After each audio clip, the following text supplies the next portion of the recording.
My experience is universally negative. Universally negative.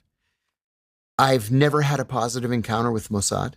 I have never met a CIA officer who has had a positive encounter with Mossad.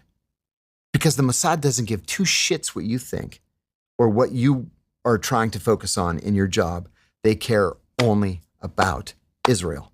And if that means shoving their fists up your ass or trying to recruit you or telling you to go fuck yourself while they try to recruit, the guy sitting next to you or the guy in the defense contractor's office, they don't care what you think of them. Because for them, it's an issue of survival. They have nowhere to go if they don't survive. The thing is, they have a real problem balancing intelligence collection with political influence. Over the last couple of weeks, for example, a myriad of Western countries have begun recognizing Palestine diplomatically. The British, the French, the Irish, the Spanish, the Canadians, the Australians. Next week, it's going to be the New Zealanders.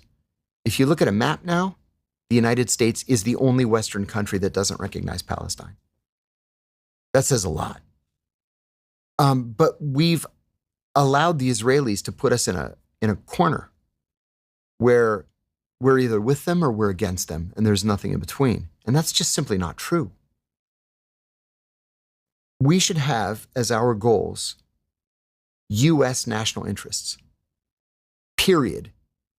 I don't give a shit what Israel's national goals are.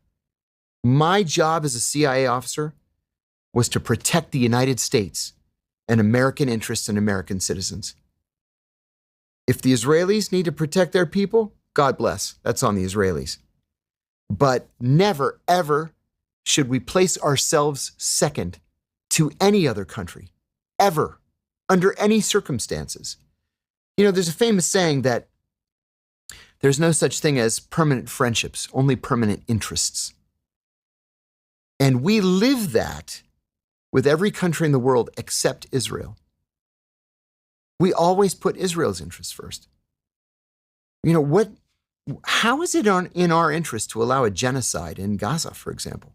It's not. If we're this shining beacon of hope for human rights and civil liberties, then let's be the shining beacon. Let's not pretend that there's not a genocide taking place in Gaza. There is. And this isn't John's definition of genocide. This is the United Nations. So I appreciate that the Israelis have a job to do, and they believe that it's a nearly impossible job. But that's not my problem.